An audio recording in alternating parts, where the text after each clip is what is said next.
Bom dia a todos. Vamos dar início à nossa terceira aula pertinente ao tabelionato de protesto. O do nosso curso esquematizado do Código de Normas de Alagoas, né? Esse curso, ele é voltado não só para a primeira fase, segunda fase e fase oral de Alagoas, mas também para outras provas de cartório, outras provas de concursos para cartórios. Então, nós estamos aqui agora com o Código de Normas de Alagoas e vamos a partir do artigo 18. Né? No ato da apresentação do documento, que não deve conter rasura ou emenda modificadora de suas características, o apresentante declara expressamente e sob sua exclusiva responsabilidade os dados. Então, o artigo 18, nós já vimos, né, que o apresentante ele se dirige ao tabelionato de protesto e ele apresenta um documento comprobatório de uma obrigação econômica, não é isso que diz o artigo 1º? Representativo de uma obrigação econômica, um título. Título, inclusive, uma certidão de dívida ativa, é um título. Inclui-se entre os títulos apresentáveis a protesto as certidões de dívida ativa, os contratos administrativos também. Então, o apresentante ele se dirige ao protesto e ele apresenta o documento. Esse documento, vai tratar a apresentação do documento. Esse documento ele não pode ter rasuras, não pode ter entrelinhas, ele não pode ter modificações, emendas, modificações. Não pode. Não pode ter emendas, não pode ter modificações. Esse documento ele vai ser apresentado, correto, ao tabelionato de protesto, e o tabelionato de protesto ele vai promover um ato, o livro protocolo. E quando ele apresenta, ele declara os dados. Declara os dados. Quais os dados? E que nós temos o A, o nome do apresentante, o nome do apresentante, apresentação do documento, apresentante, apresentante. Letra A. Letra A. O nome do apresentante, nome, seu nome, né? Nome, seu nome, o seu nome, ou da empresa que representa, e o próprio endereço, nome apresentante, endereço, seu próprio endereço. B, endereço próprio do apresentante. Endereço do apresentante. Então, o apresentante declara a apresentação do documento pelo apresentante. Apresentante declara os dados. Então, vamos colocar aqui, apresentante declara dados. Okay. B, o nome do devedor, exatamente como no título, nome do devedor, exatamente como no título. C, o número do CPF, o número de inscrição do devedor, CPF, CNPJ, devedor, correto? Endereço atual do devedor para o qual será expedida a intimação, devendo ser alertado para o fornecimento proposital de endereço incorreto, o fornecimento proposital de endereço incorreto poderá acarretar sanções civis, administrativas e penais. Endereço do devedor, endereço do devedor, endereço do devedor. Sob pena de sanções, né? Então, vamos colocar aqui, sob pena, sanções civis, administrativas, penais.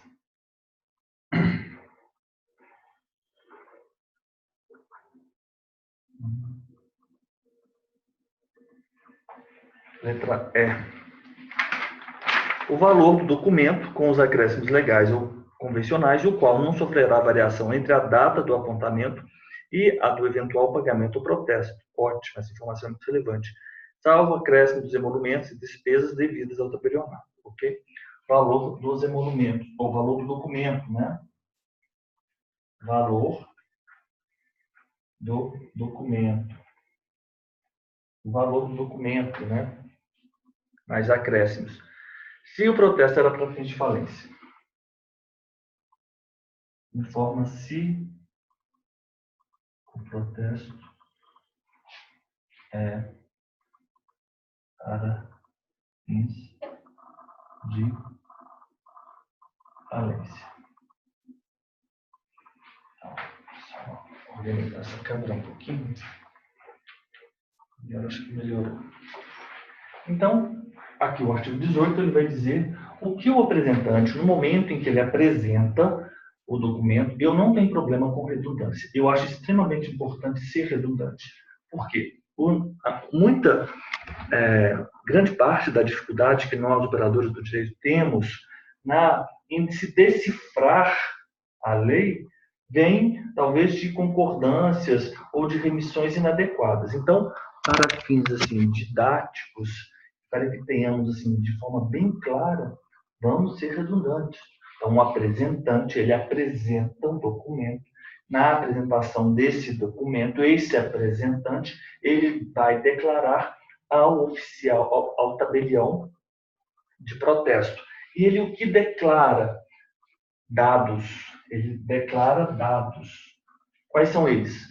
Nome dele, apresentante, endereço dele, apresentante, nome do devedor, como consta no título, CPF, CNPJ do devedor, endereço do devedor, estando ciente que, caso faça de maneira, né, ele diz, de maneira inadequada,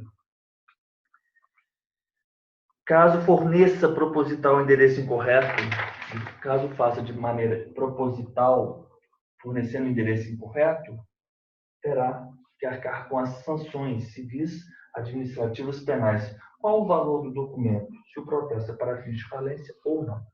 Quando você apresenta, você é o apresentante, você paga os emolumentos. E você, com esse pedido para que faça a intimação daquele devedor, para que ele pague, para que ele aceite ou para que ele devolva. Vocês se lembram da Lei 9492? Já falamos sobre isso. Você recolhe, você é o apresentante, você recolhe os emolumentos. Não você recolhe, mas há o pagamento, né, os emolumentos são apresentados pelo tabelião e o apresentante ele arca com estes pagamentos. Se houver a intimação, o devedor ele ele fará o pagamento do título, correto? E também fará o pagamento dos emolumentos. E, em seguida, esses emolumentos serão reembolsados para o apresentante, correto? Então, quem arca com os emolumentos, em última análise, é o devedor. Mas se o devedor não pagar e tiver aquele título protestado, o tabelionato não ficará sem receber os emolumentos, porque ele fez o recolhimento antes pelo apresentante. Foi feito o pagamento pelo apresentante. Então, é dessa forma que funciona. Primeiro o apresentante paga, depois o devedor paga, e o que foi pago pelo apresentante vai ser reembolsado pelo tabelionato de protesto. Então, vou mostrar uma foto aqui. Uma foto. Nós montamos aí o nosso quadro.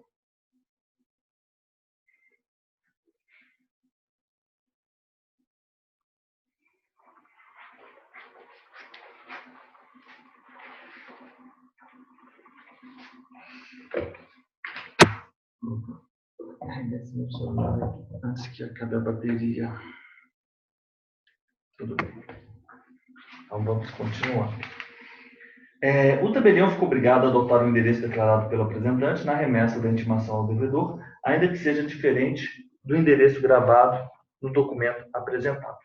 O valor do documento declarado pelo apresentante corresponderá a seu respectivo valor original, que poderá ser acrescido dos juros de mora de 6% ao ano, se outra taxa não tiver sido convencionada, dos encargos expressamente convencionados, vedada a acumulação de correção monetária e comissão de permanência, da atualização monetária do valor do cheque, da atualização cambial dos contratos em moeda estrangeira. Então, vamos agora para o parágrafo 1º, né, desse artigo. Artigo 18.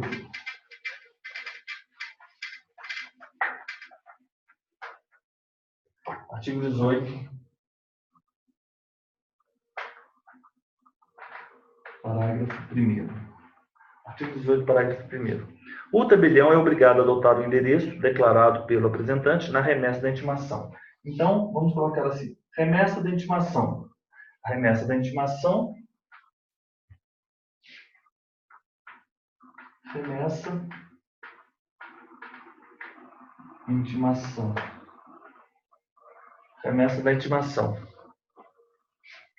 intimação. A remessa da intimação no endereço informado pelo apresentante. É obrigado. Endereço informado apresentante. Endereço informado pelo apresentante. O tabelião ficou obrigado a adotar o endereço declarado pelo apresentante na remessa da intimação ao devedor. Então, o tabelião, ele promove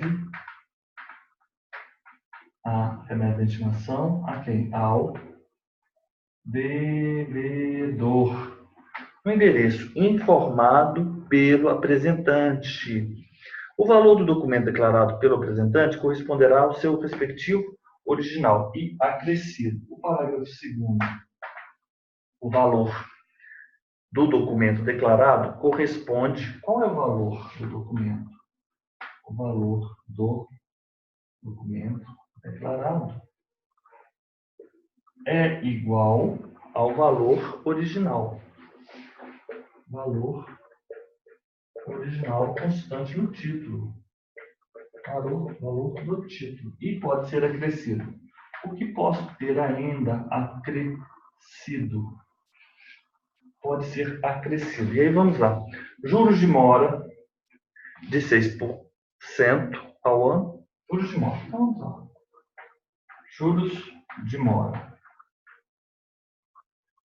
convencionados. Não convencionados.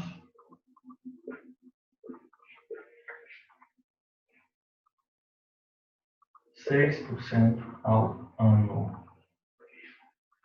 Valor acrescido. Juros de mora convencionado ou de 6% ao ano. Encargos convencionados.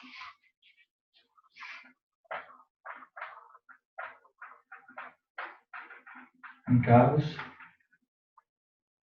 convencionados.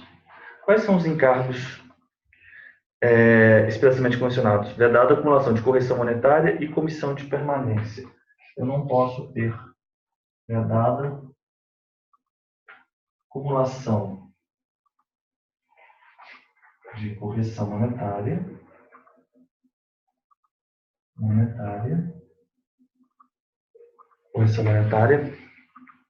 e comissão de permanência. Comissão de permanência.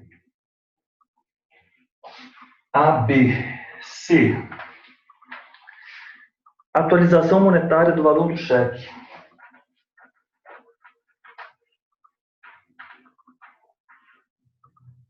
Monetária, valor do cheque. Letra D.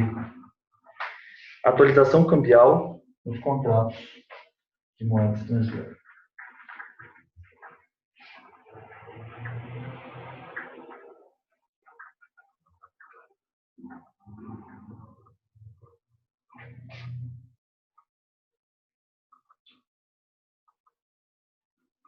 Então é isso.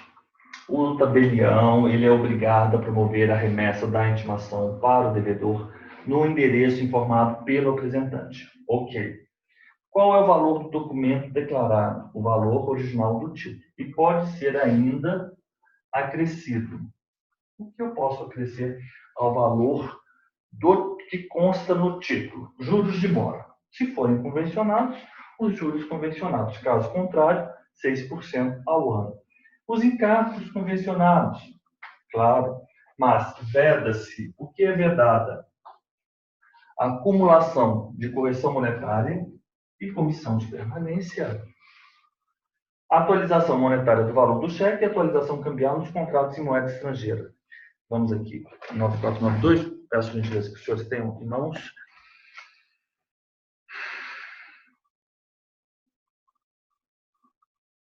Artigo 10º da 9492. Poderão ser protestados títulos e outros documentos de dívida em moeda estrangeira emitidos fora do Brasil, desde que acompanhados de tradução efetuada por tradutor público juramentado. Constarão obrigatoriamente do registro do protesto a descrição do documento e sua tradução. Constarão obrigatoriamente do registro do protesto a descrição do documento e sua tradução. Em caso de pagamento, este será efetuado em moeda corrente nacional, cumprindo ao apresentante a conversão na data de apresentação. Em caso de pagamento, este será efetuado em moeda corrente nacional, cumprindo ao apresentante a conversão na data de apresentação do documento para o protesto. Correto? E tratando-se de títulos ou documentos de dívida emitidos no Brasil, em moeda estrangeira, cuidará o tabelião de observar as disposições do Decreto 857, que vai tratar de pagamento em ouro, né, moeda estrangeira, de 69, e legislação complementar e superveniente. Então, constará obrigatoriamente a descrição do documento e sua tradução, conversão na data da apresentação. Então, nós temos aqui o artigo 18, né? O valor do documento declarado pelo apresentante corresponde ao seu respectivo valor original. Pode ser acrescido. O valor do documento do apresentado corresponde ao respectivo valor original. Juros e cargos convencionados, né? Dada a acumulação, atualização monetária do valor do cheque, atualização cambial dos contratos, né? O valor do documento, que é o valor original, ele não sofre variação, né? Diz a linha E, entre a data do apontamento e a do eventual pagamento do protesto, salvo os emolumentos e despesas devidas, né? Então, o valor ali não sofre, o valor com seus acréscimos legais não sofre variação entre a data do apontamento e a do eventual pagamento ou protesto. O valor do documento é o valor original do título, que pode ser acrescido juros de mora, convencionados, não convencionados, encargos convencionados, atualização monetária, atualização cambial dos contratos em moeda estrangeira, até a data da apresentação. Correto? Vamos agora ao artigo 19. Então, vamos tirar a nossa foto para nós montarmos aí a nossa estrutura, o nosso material de estudo, para que possamos fazer uma revisão brevíssima, né, às vésperas da prova. E essa revisão brevíssima ela só é possível se os senhores estiverem já estudando, né, o conteúdo já há um bom tempo. Ninguém consegue estudar uma matéria dessa de direito notarial numa revisão de véspera em uma semana. Não é possível, porque é muito extenso a matéria e com muitos detalhes. Vamos adiante. Bem, ninguém, né? Quem sou eu para dizer ninguém? Pessoas aí genialíssimas, né? Mas os cursos, né, são longos. Olha quantos detalhes temos, né? Vamos adiante. 19, artigo 19. O que diz o artigo 19?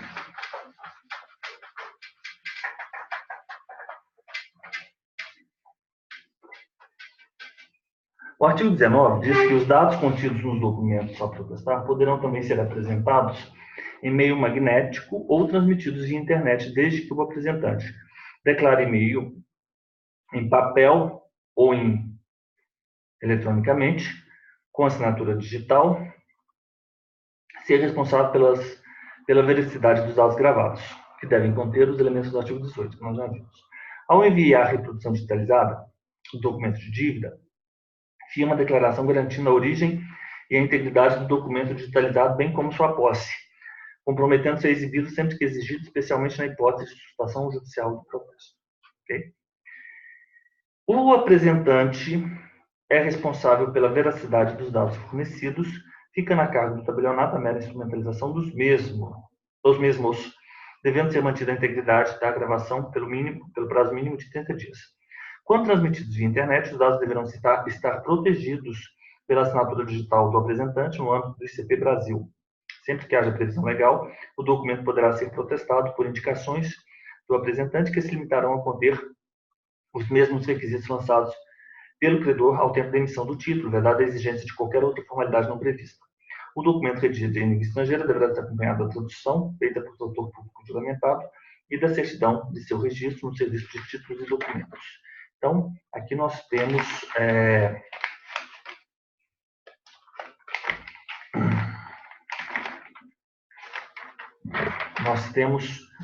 que esses dados, vamos lá, vamos fazer a síntese desse artigo. Artigo 19. Artigo 19. O que diz o artigo 19? Os dados contidos nos documentos a protestar poderão ser apresentados. Vamos colocar assim. Esses dados, eles podem ser apresentados ou transmitidos ao tabelionato em meio magnético,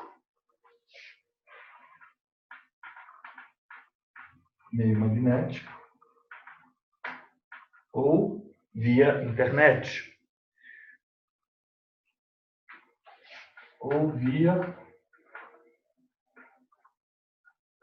internet.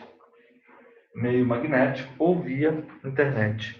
E o apresentante, nessa hipótese, o apresentante,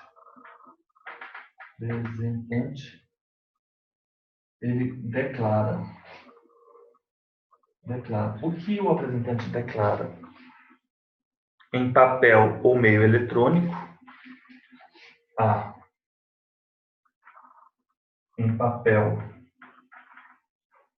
meio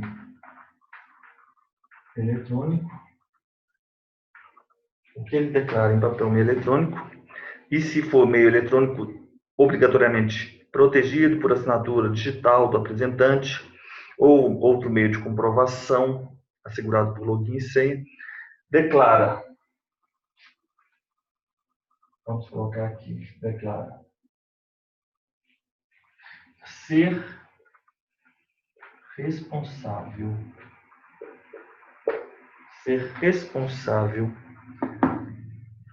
pela veracidade dos dados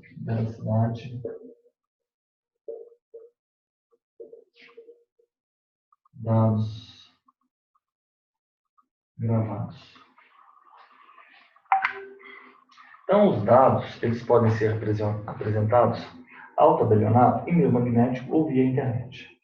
Nessas hipóteses, né, o apresentante ele deve declarar. E aí ele vai declarar no papel ou em meio eletrônico. E aí, se for meio eletrônico, ele deve ter assinatura digital, né, com assinatura digital.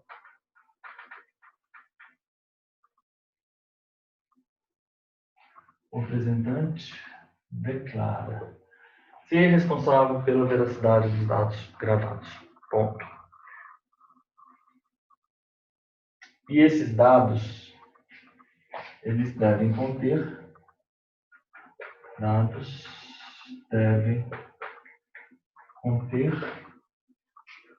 requisitos. Artigo 18. Ok. B. O que temos no artigo 19b? Ao enviar a reprodução digitalizada do documento de dívida,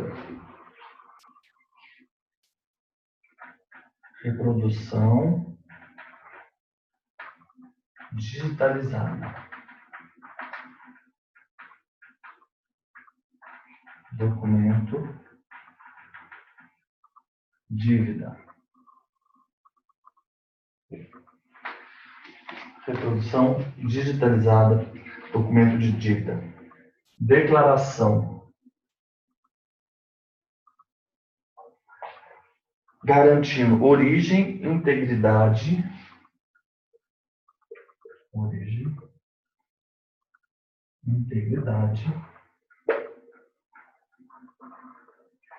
e integridade do documento digitalizado. Ele declara garante a origem e a integridade do documento, né? Documento. E ele também, firme declaração, garante, bem como firme declaração garantindo a origem e a integridade do documento digitalizado, bem como sua aposta, declara. Ele garante. Vamos colocar assim. Declara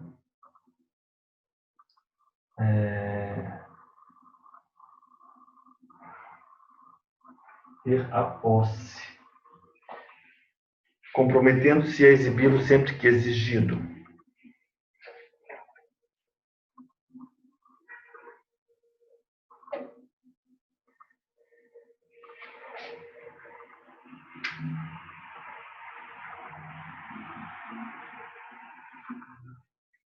Ó,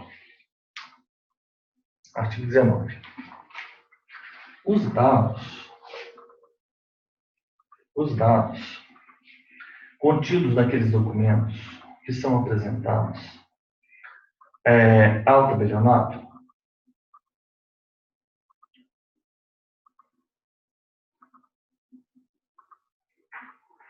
esses dados apresentados, eles poderão ser apresentados em meio magnético ou pela internet.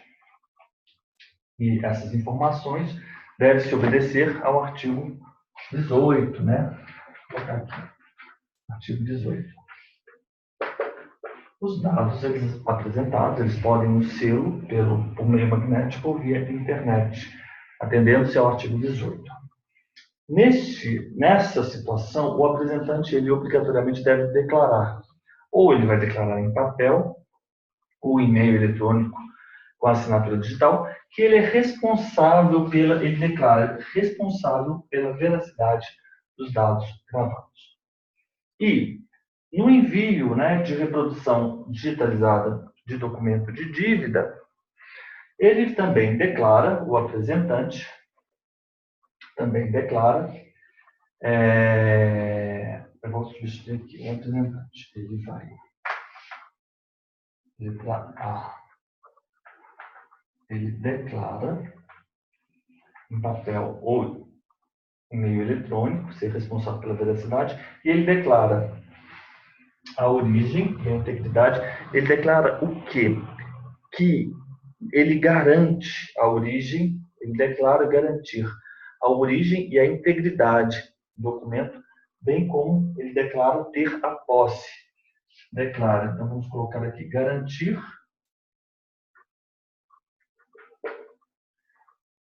declara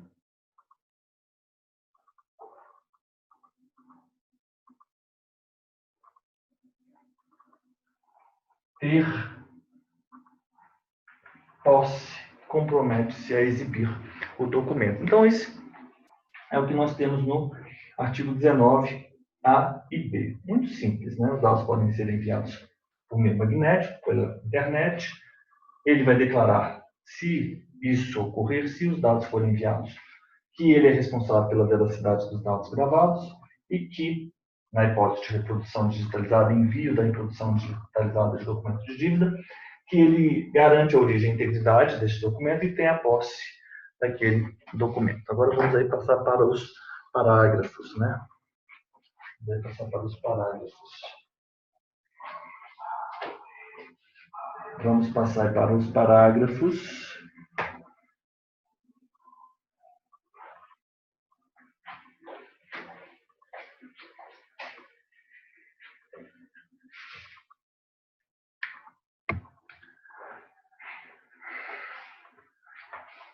O apresentante é responsável pela veracidade dos dados fornecidos, ficando a cargo do tabelionato mera instrumentalização dos mesmos, devendo ser mantida a integridade da gravação pelo prazo mínimo de 30 dias. Vamos lá, vamos cada um dos parágrafos.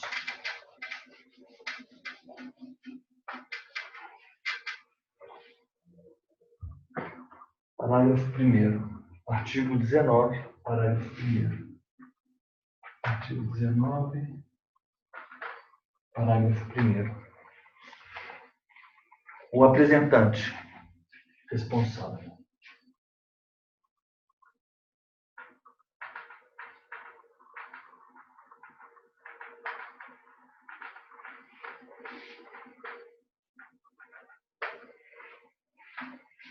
veracidade dos fatos ofensivos.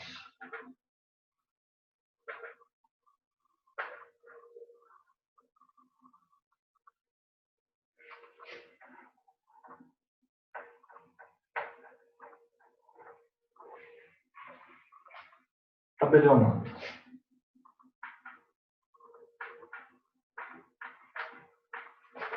Responsável. O tabelionato ele é responsável pela instrumentalização. Apenas instrumentalização.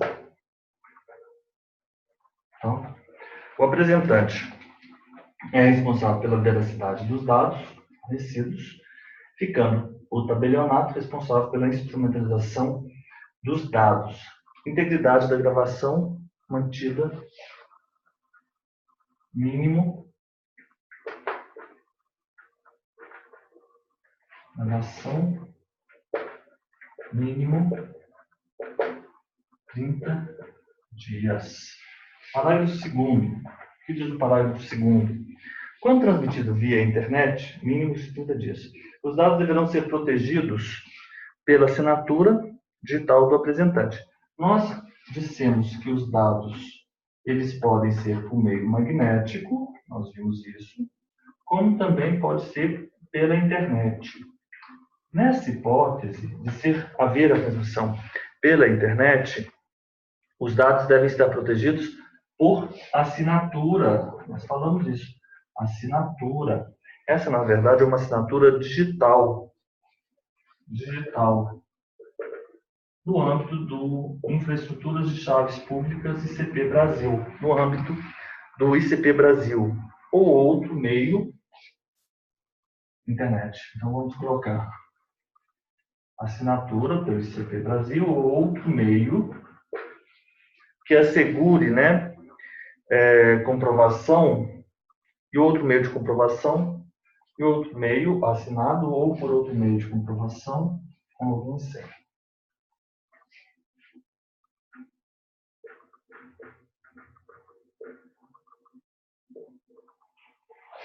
Login, senha. Então, nós temos os dados sendo transmitidos por meio magnético ou pela internet. E se o forem pela internet, devem obrigatoriamente estarem assinados, né, com assinatura digital no âmbito do ICP Brasil, né, Infraestruturas de Chaves Públicas Brasileiras. Ou então, os dados enviados pela internet eles devem estar comprovados por outro meio, né, com login e senha. Parágrafo 3º. O que diz o parágrafo 3º? Sempre que haja previsão legal, o documento pode ser protestado por indicação do apresentante. Então, previsão legal, protesto por indicação. Isso quer dizer o seguinte, que o apresentante ele vai informar os elementos do título ao tabelionato de protesto e caberá ao tabelião de protesto simplesmente instrumentalizar. Não há um título, há apenas indicação dos dados do título pelo apresentante. Isso é o protesto por indicação, mas com previsão legal. Então, havendo previsão legal, pode haver o protesto por indicação, indicações por indicação de quê? Do apresentante, por indicação do apresentante. Mesmo os requisitos lançados pelo credor ao tempo da emissão do título. Então, o que essas indicações contêm? O que contém as indicações? Indicações são os requisitos lançados pelo devedor na emissão do título, não é isso? Pelo credor, né? Requisitos lançados pelo credor ao tempo da emissão do título, né? Requisitos lançados pelo credor, né? Tá. lançados pelo credor na emissão de títulos. Ok. Previsão legal. Vedada exigência de qualquer outra formalidade não prevista. Vedada exigência de qualquer outra formalidade não prevista. Ok? Então é isso. Parágrafo 3º. Sempre que haja... Parágrafo 3º, não, esse é o parágrafo 3º, ok. Parágrafo 4º. Documento redigido em língua estrangeira. Tradução por tradutor público juramentado e certidão do registro no RTD. Ok? Então vamos lá. Parágrafo 4º. DOC, língua estrangeira. Tradução, já sabemos que é por tradutor público, tradução e registro RTD. Ok? Então vamos lá. Parágrafo 5º. Ah, não, agora temos o artigo 20. Então são esses só. Vamos lá para o artigo 19, né? O artigo 19. Os parágrafos do artigo 19.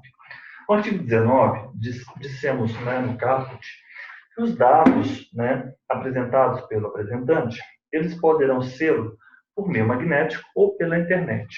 E se for pela internet, ele deverá ser feito com uma assinatura digital ou um outro meio comprobatório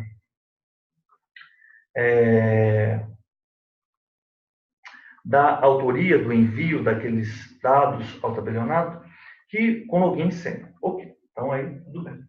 Então, os dados contidos nos documentos, eles podem ser apresentados por meio magnético ou pela internet. E o apresentante, quando faz, ele vai declarar em papel ou então em meio eletrônico a veracidade daqueles dados gravados. Quando ele faz o envio desses dados, obviamente, obedecer-se-á ao artigo 18. Tudo bem. Letra B. Ao enviar a reprodução digitalizada do documento de dívida, ele declara garantir origem, integridade do documento digitalizado, bem como posse, comprometendo-se a exibido, principalmente na hipótese de situação judicial do processo. O apresentante responsável pela veracidade dos dados fornecidos. Correto? Isso tem que ficar muito claro. O tabelionato, ele é responsável pela mera instrumentalização daqueles dados. Se for, né, através por meio magnético ou via internet, deve-se manter a integridade daquela gravação pelo mínimo de 30 dias. Esses dados, então, podem ser emitidos por meio magnético ou pela internet. E se forem pela internet, deverá ser assinado, esses dados, esse envio, na verdade, ele deverá estar assinado de forma digital, obedecendo-se a infraestruturas de chaves públicas, ou então por outro meio de comprovação, né? Assinatura digital ou outro meio de comprovação por login e senha. A previsão legal, se caso haja previsão legal, na hipótese de haver previsão legal, pode ocorrer o protesto por indicação. E o que o apresentante indica? Os requisitos lançados pelo credor na emissão de títulos. É isso. Os mesmos limitar-se-á, que se limitarão, as indicações se limitar-se-ão aos requisitos lançados pelo credor na emissão ao tempo, na emissão do título, ao tempo da emissão do título, vedada a exigência de qualquer outra formalidade não prevista. E o documento em língua estrangeira, ele deve ser tradução por tradutor público juramentado, bem como registro no RTD. Agora vamos aqui para o artigo 20.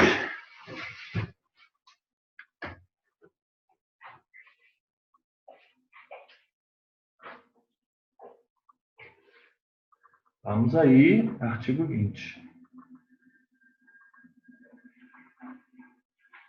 Simples, né? Simples. Muitas regras. Artigo 20.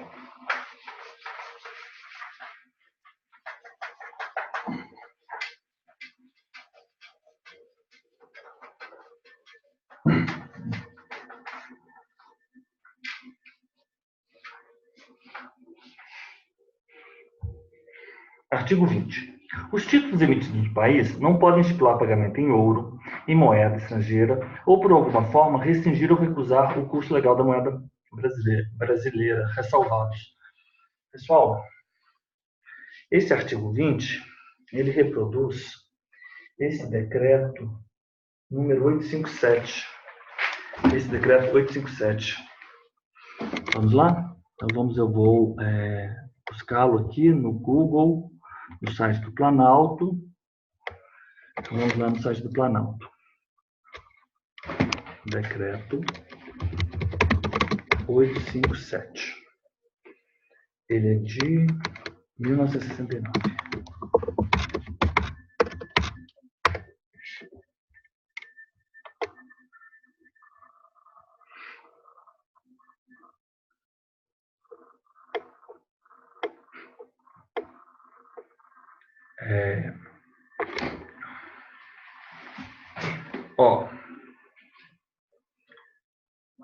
São nulos de pleno direito os contratos, os títulos e quaisquer documentos, bem como aquelas obrigações exequíveis que são executadas no Brasil, passíveis de serem executadas no Brasil, estipulem pagamento em ouro, em moeda estrangeira, ou por alguma forma restringem ou recusem, nos seus efeitos, o curso do cruzeiro, da moeda de 69. Os títulos emitidos no país não poderão estipular pagamento em ouro, em moeda estrangeira, ou por alguma forma restringir ou recusar o curso legal da moeda brasileira, ressalvados contratos e títulos referentes à importação ou exportação de mercadorias. O que eu estou lendo é o decreto 857 de 1969 e esse decreto é tratado no parágrafo 3º do artigo 10º da Lei 9492 de 1997. Tá bom? O que reza o artigo 10º? Que podem ser protestados os títulos em moeda, títulos e documentos de dívida em moeda estrangeira, emitidos fora do Brasil, desde que acompanhados de tradução efetuada por tradutor público juramentado. Ok? Os títulos emitidos no país, não poderão estipular pagamento em ouro. Aí temos o artigo 20 do Código de Normas de Alagoas. Os títulos emitidos no país não podem estipular pagamento em ouro, moeda estrangeira, ou recusar o curso legal da moeda brasileira. Aí temos as hipóteses A, B, C, D, E, F. Aos contratos e títulos referentes à importação e exportação de mercadorias, inciso 1, artigo 2º do decreto. B. Contratos de financiamento ou de prestação de garantias relativos às operações de exportação de bens de produção nacional vendidos a crédito para o exterior. C. Empréstimos e quaisquer outras obrigações de compra e venda de câmbio em geral. C. D. Perfeito. D. Agora é o quarto. Aos empréstimos e quaisquer outras obrigações cujo credor ou devedor seja pessoa residente domiciliada no exterior, excetuados os contratos de locação de imóveis situados no território nacional. E contratos que tenham por objeto a cessão, transferência, delegação, assunção ou modificação das obrigações referidas no item anterior, ainda que ambas partes contratantes sejam pessoas residentes ou domiciliadas no país. E, por fim, contratos, que é o parágrafo único do artigo 2º. Os contratos de locação de bens móveis que estipulem pagamento em moeda estrangeira ficam sujeitos para sua validade de registro a registro prévio Bacen. Artigo 21, e depois nós temos o artigo 22.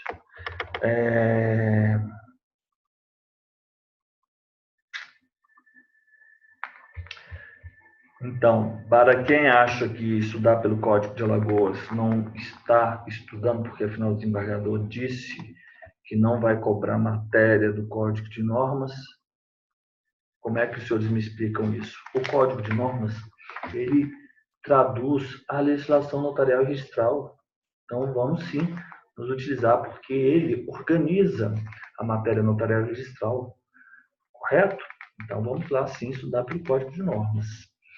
E não só para Alagoas, porque isso vale para o Brasil inteiro. Esta regra vale para o Brasil inteiro. Afinal de contas, ele está reproduzindo uma regra de uma legislação federal. Vale para o Brasil inteiro. São Paulo, vai cair essa exposição. Vai cair na prova. Rio Grande do Sul, vai cair na prova. Correto? Então vamos lá. O artigo 20. Artigo 20. Artigo 20 diz: títulos. Vamos fazer o seguinte, antes do artigo 20, vamos tratar do artigo 10 da nossa fase. Vamos fazer um estudo comparativo. Artigo 10º. Artigo 10º. Artigo 10. Lei 9492. 97. 8935 é de 94. 9492, 97. Os senhores, quando forem fazer uma prova oral, os senhores obrigatoriamente deverão saber a data específica dessas leis. Porque isso é perguntado na prova oral. 9492 é de 10 de setembro de 1997. 10 de setembro de 1997. O meu irmão é nascido no dia 11 de setembro. Então, eu penso no meu irmão quando eu lembro dessa 9492. 11 de setembro, não, é do dia 10 de setembro. 9492, mas não é de 97. Não. Aí a data, os senhores têm que decorar mesmo, o ano, 97. Mas o dia e o mês, vocês pensem, os senhores podem pensar em alguém aí, um ente querido, que faz aniversário próximo. É uma boa técnica, funciona para mim. Artigo 10º da Lei 9492, do dia 10 de setembro de 1997. Poderão ser protestados, vamos colocar títulos, outros documentos de dívida. Isso aqui é uma outra convenção que nós vamos ter, é o TOD. O que pode ser protestado?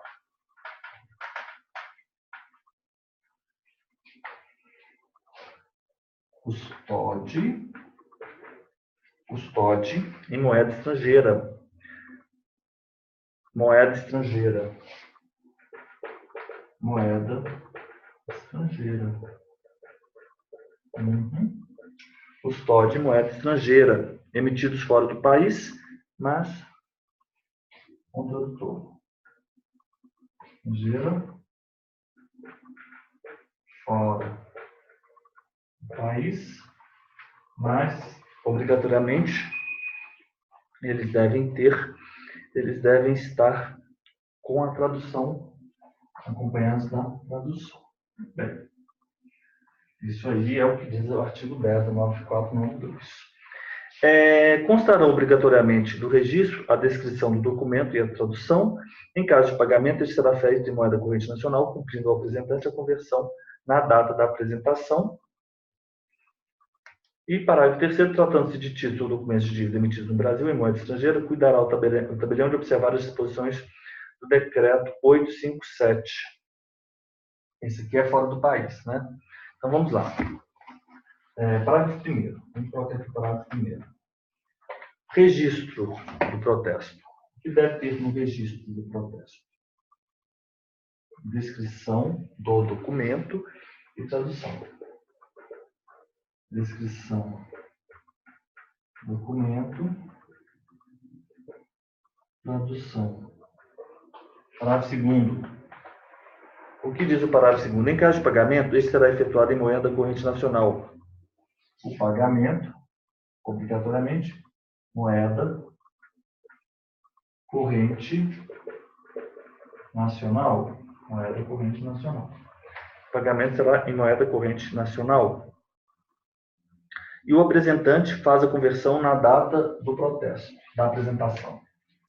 Então, vocês vão ter sempre que apresentante faz conversão na data da apresentação. Ok. Parágrafo 3º. O que diz o parágrafo 3º? Títulos e documentos de dívida emitidos no Brasil em moeda estrangeira? Títulos, documentos de dívida no Brasil, moeda estrangeira, moeda estrangeira, eles deverão observar o decreto 857 de 69, e não apenas a legislação complementar superveniente.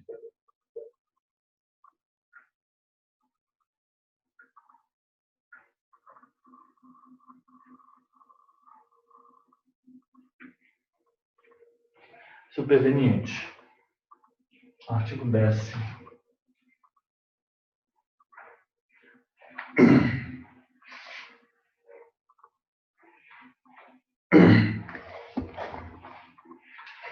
Poderão ser protestados os títulos ou outros documentos de dívida em moeda estrangeira, desde que acompanhados da tradução. Os títulos em moeda estrangeira e que forem emitidos fora do país, acompanhados da tradução por tradutor público juramentado. O registro deve conter a descrição do documento da tradução. O pagamento deve ser feito em moeda corrente nacional, desde que o apresentante tenha feito a conversão para a moeda corrente nacional na data da apresentação, correto? Então é isso, o pagamento, o registro. Aqueles documentos, aqueles títulos e outros documentos de dívida emitidos no Brasil, mas em moeda estrangeira, devem observar o decreto 857 e a lei complementar superveniente. Então, agora, vamos passar para o artigo 20. O que diz o artigo 20? Os títulos e outros documentos em moeda estrangeira deverão obedecer às disposições do artigo 857. E aí vamos lá para as disposições desse decreto, que é um decreto bem pequenininho, mas muito importante esse decreto.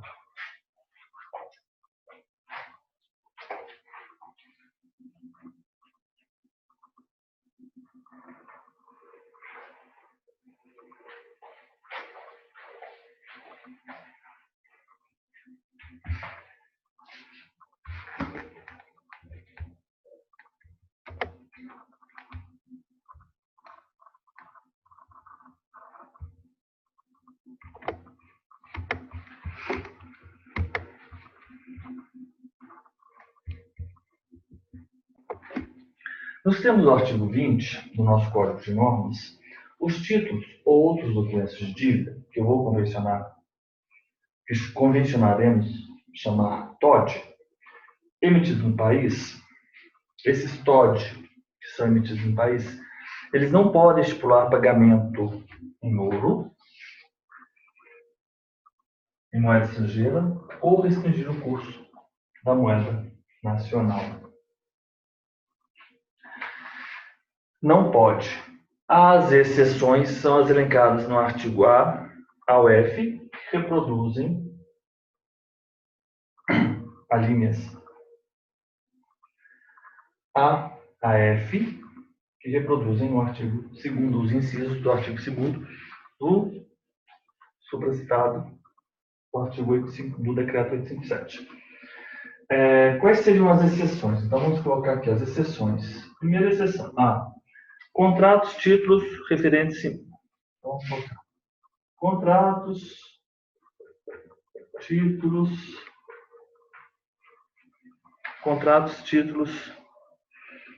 de importação e exportação de mercadorias. Importação e exportação. Foram emitidos no país? Foram.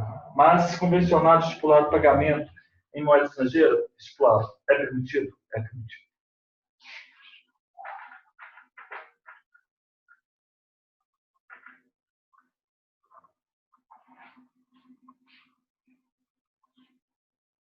B.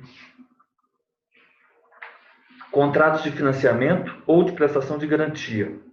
Vamos lá. Contratos. Financiamento. Garantia. Contratos de financiamento ou garantia relativa às operações de exportação de bens de produção nacional. Operações exportação bens nacionais. Bens nacionais. Uhum. Bens nacionais vendidos a crédito para o exterior.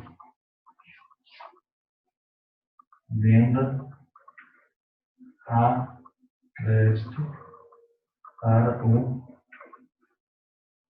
exterior. C. Empréstimos e quaisquer outras obrigações de compra e venda de câmbio em geral.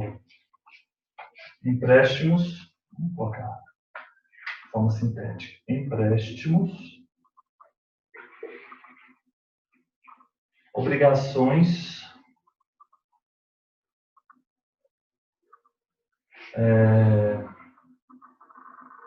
compra e venda, empréstimos e quaisquer outras obrigações de compra e venda de câmbio. Ok? Empréstimos, obrigações de compra e venda de câmbio, em geral. D. O que diz contratos de mútuo e quaisquer outros contratos cujo credor ou devedor seja pessoa residente. Todos os contratos, né? Contratos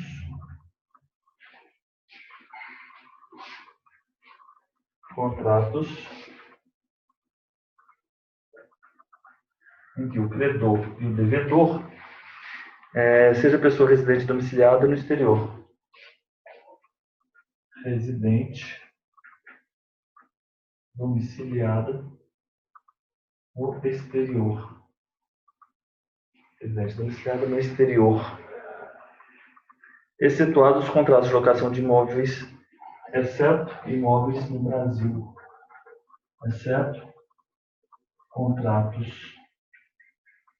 de locação de imóveis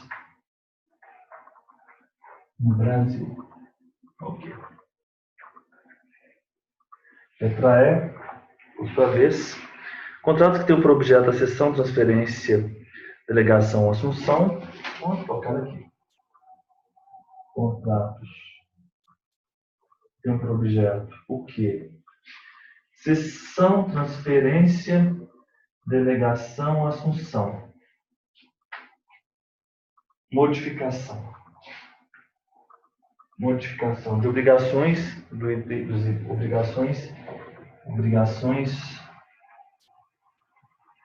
itens acima, itens acima, itens anteriores, ainda que as partes sejam pessoas, ok, ainda partes domiciliadas, residentes no Brasil. E por fim, o E, que é o F, que é o parágrafo único, né? Então eu vou colocar aqui o F, que é o parágrafo único. É o parágrafo único do artigo 2º. O que é o F? Contratos de locação de imóveis. Contratos, locação de imóveis, desde que esses móveis estejam situados contratos de locação de imóveis, desde que registrados no Bacen, contratos de locação de imóveis registrados no Bacen, registrados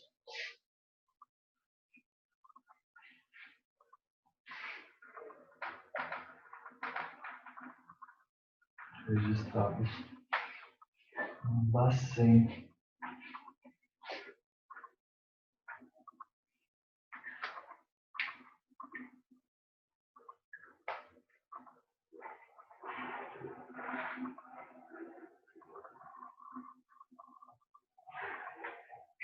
Coloquei uma carga no pincel, mas não está saindo tinta. Mas tudo bem. Então vamos lá. Os TOD, os títulos ou outros documentos de dívida que forem emitidos no país, todos juntos, emitidos no país, regra geral, não podem estipular pagamento em. Não podem estipular pagamento. Não podem estipular pagamento em.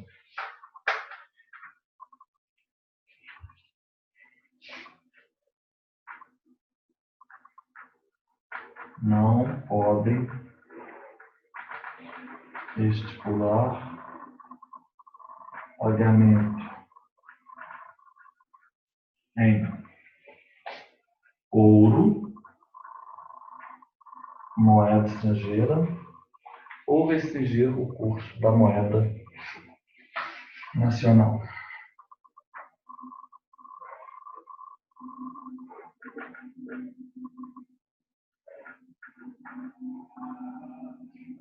Então, vamos lá. Os títulos ou documentos que forem emitidos no país, eles não podem estipular pagamento em ouro, moeda estrangeira ou restringir o curso da moeda nacional. Está em 942.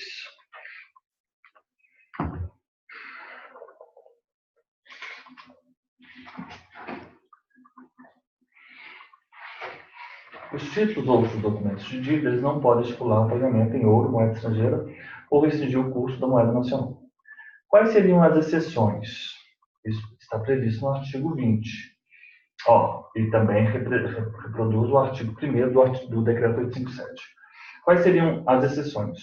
Primeiro, contratos e títulos de importação e exportação de mercadorias, ok?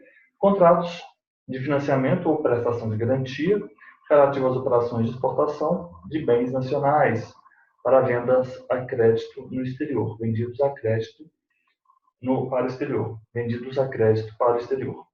Empréstimos, quaisquer outras obrigações de compra e venda de câmbio. Empréstimos, obrigações de compra e venda de câmbio. Empréstimos.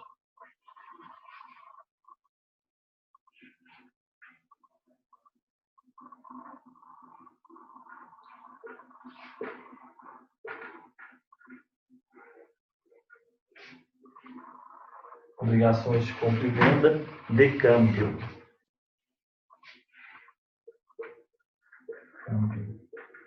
Podem ser. Contratos em que os credores e os devedores sejam residentes ou domiciliados no exterior, exceto contratos de locação de imóveis no Brasil. Contratos de multos, contratos de multos, outros.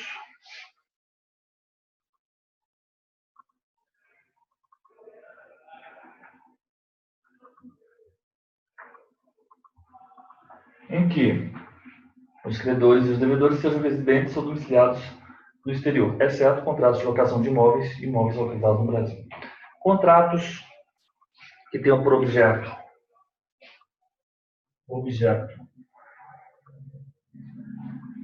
cessão, transferência, delegação, assunção, modificação das obrigações, dessas outras modificações, ainda que as partes contratantes estejam residentes domiciliadas no Brasil.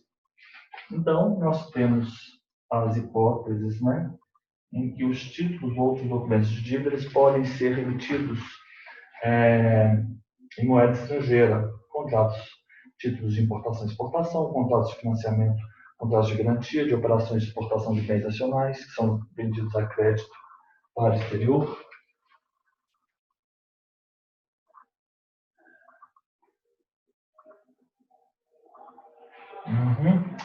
Empréstimos, obrigações de compra e venda, de câmbio em geral. Contratos mútuos ou outros em que os credores e devedores sejam residentes domiciliados no exterior, exceto contratos de locação de imóveis no Brasil. Contratos cujo objeto sejam cessão, transferência, delegação, assunção, modificação das obrigações dos itens anteriores, ainda que as partes sejam domiciliadas residentes do Brasil. Contratos, parágrafo único do artigo 2º, de locação de imóveis, mas desde que registrados no passado. Correto? Então, aqui vamos tirar uma foto.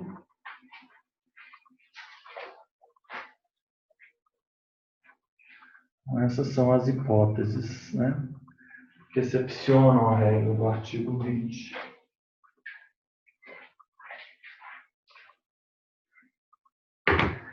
Agora, então ficou claro, né?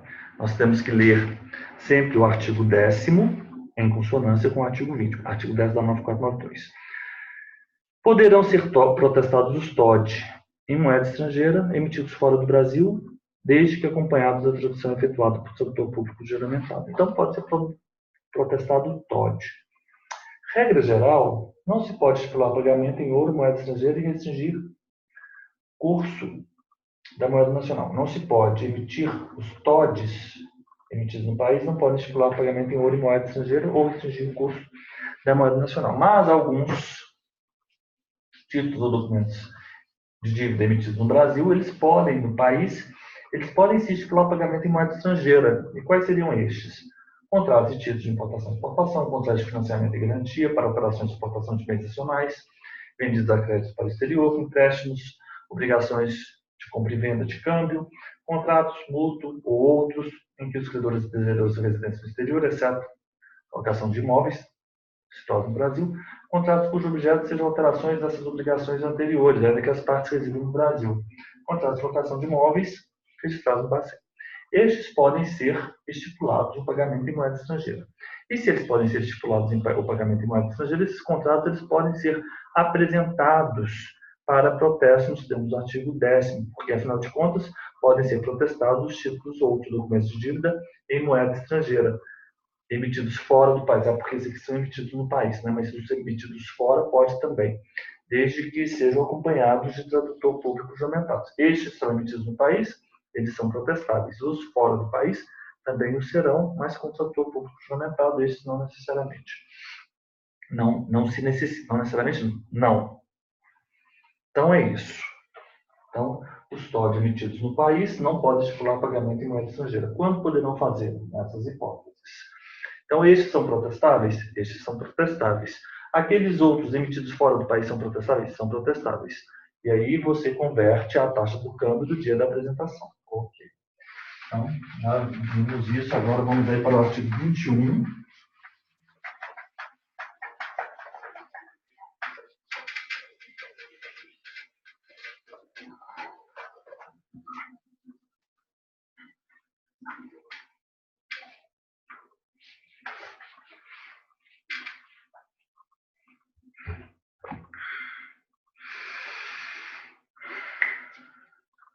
Artigo 21.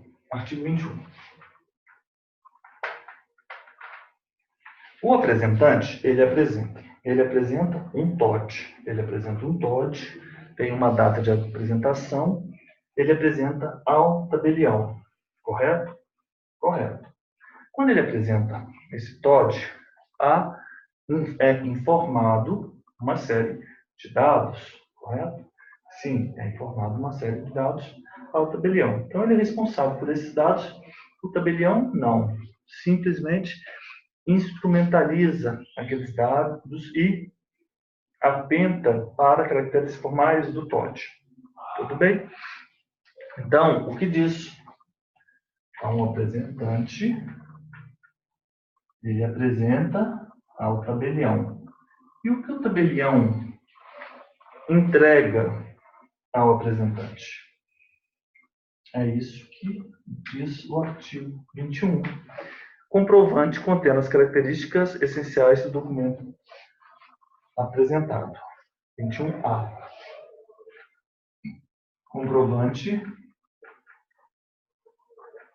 com características, documentos apresentados. Contendo, né, as características dos documentos apresentados. B. Recibo com valor dos argumentos. Recibo, valor de emolumentos. C. Arquivo retorno contendo os dados em meio magnético transmitidos via internet. Um arquivo retorno contendo A e B, contendo A e B. em meio magnético ou internet,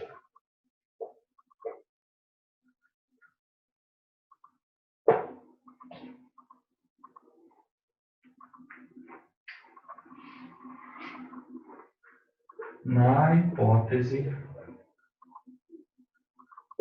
de o arquivo, os dados, né? A hipótese de apresentação por meio magnético ou pela internet.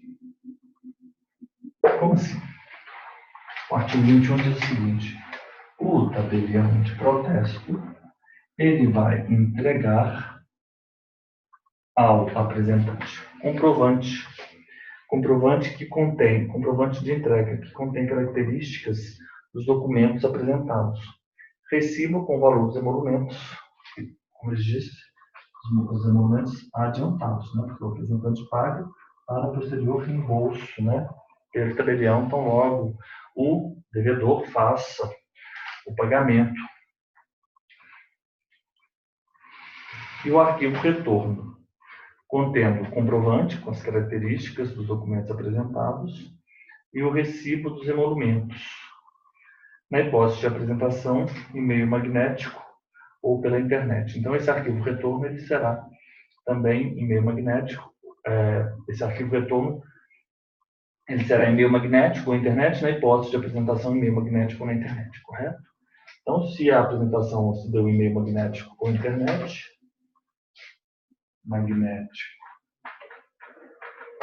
internet, o arquivo retorno será em meio magnético, internet, correto? Contendo comprovante, características, documentos apresentados e recibo dos emolumentos adiantados. Então é isso. O artigo 22, por sua vez, ele vem tratar na hipótese em que há mais de um tabelionato de protesto na cidade. A apresentação é feita na central de distribuição de títulos. Então, havendo mais de um TP na cidade,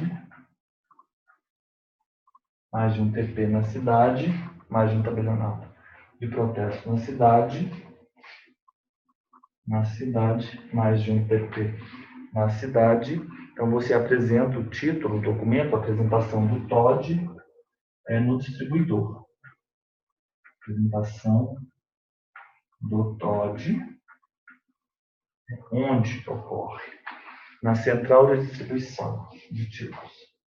Central de distribuição. Os documentos deverão ser recebidos, distribuídos e entregues na mesma data. Então, nessa central, eles são entregues a esta central. Eles são entregues e eles são recebidos e eles são distribuídos no mesmo dia, na mesma data. Na mesma data, eles são recebidos, eles são distribuídos, eles são entregues na mesma data. Mesma data. Vamos lá. Mesma data. Mesma data. Aos tabelionatos de protesto e sempre obedecendo esses dois requisitos, que são extremamente importantes. Esses dois critérios. Quantidade e qualidade. Quantidade, qualidade. Quantidade e qualidade.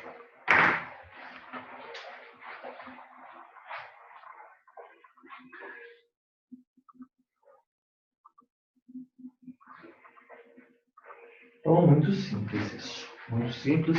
Artigo 21, muito fácil. Artigo 22 também, muito fácil. Os senhores sempre têm que obedecer os critérios de quantidade e qualidade. Então, nós vamos encerrar por hoje a nossa terceira aula. E, na próxima aula, vamos tratar do apontamento e da intimação. E também os senhores vão observar, que são, respectivamente, capítulo 2 e capítulo 3. Os senhores vão observar que é bem simples. Correto? Então, muito obrigado e até a aula a próxima aula.